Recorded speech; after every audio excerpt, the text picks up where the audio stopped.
6 দফা দাবি 15ই আগস্ট 2025 মধ্যে বাস্তবায়নের উদ্যোগ গ্রহণ না করলে তাহলে আগামী 17ই আগস্ট 2025 এই জাতীয় প্রেস ক্লাবের সামনে দেশের সকল স্বতন্ত্র প্রতিবাদী শিক্ষক শিক্ষিকাদেরকে নিয়ে স্বতন্ত্র শিক্ষক ঐক্যজোট আন্দোলন বাস্তবায়নের উদ্যোগে অবস্থান ধর্মঘট সহ দাবি আদায়ের জন্য কঠোর কর্মসূচি আমরা পালন করব।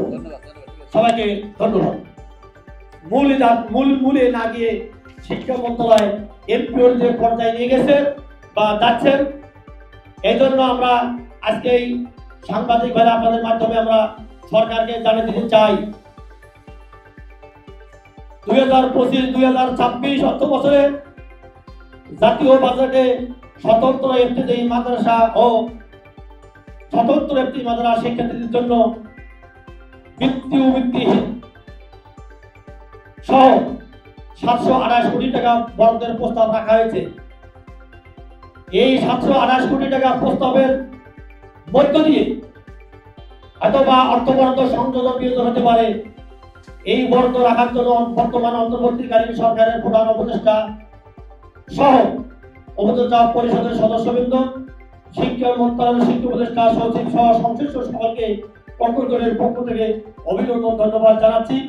পাশাপাশি আমরা দাবি জানাচ্ছি এই অর্থ বাজেটের দিয়ে আমরা প্রাইমারি ন্যায় মাদ্রাসা বোর্ড কর্তৃক রেজিস্ট্রেশন প্রাপ্ত অনুদানভুক্ত অনুদানবিহীন সকল ইবতেদায়ী মাদ্রাসা আমরা প্রাইমারি ন্যায় জাতীয়করণের দাবি জানাচ্ছি। 2 নম্বর দাবি জানাচ্ছি স্বতন্ত্র ইবতেদায়ী মাদ্রাসা নীতিমালা 2025 যেটা শিক্ষা মন্ত্রণালয় কর্তৃক প্রস্তুত রাখা হয়েছে বা অনুমোদন করা হয়েছে দ্রুত বাস্তবায়নের মধ্য দিয়ে 728 কোটি টাকা দ্রুত বাস্তবায়ন করার জন্য আমরা জোর দাবি জানাচ্ছি।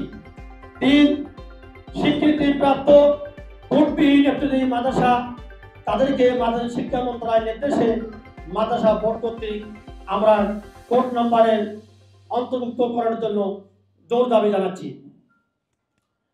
4, স্বতন্ত্র ইবতেদায়ী মাদ্রাসার পাঠদানের অনুমতি স্থগিত আদেশ 2008 আমরা প্রত্যাহার করে অন্যান্য প্রতিষ্ঠানের ন্যায় নতুন ইবতেদায়ী মাদ্রাসা পাঠদানের অনুমতি দেওয়ার জন্য জোর দাবি জানাচ্ছি। 5, প্রাথমিক বিদ্যালয়ের ন্যায় স্বতন্ত্র ইবতেদায়ী মাদ্রাসায় প্রাথমিক পদ সৃষ্টি করে তৎস্থলে শিক্ষক নিয়োগের ব্যবস্থা করানোর জন্য জোর দাবি জানাচ্ছি। 6, প্রাথমিক বিদ্যালয়ের ন্যায় স্বতন্ত্র ইবতেদায়ী মাদ্রাসার জন্য আলাদা অধিদপ্তর স্থাপন করণের জন্য আমরা জোর দাবি জানাচ্ছি। সম্মানিত সাংবাদিক ভাইরা, আমরা আপনাদের মাধ্যমে সরকারকে আরো জানাতে চাই উপরোক্ত দাবি সমূহ মধ্যে যে 2-1টি দাবি বাস্তবায়নের জন্য উদ্যোগ নেওয়া হয়েছে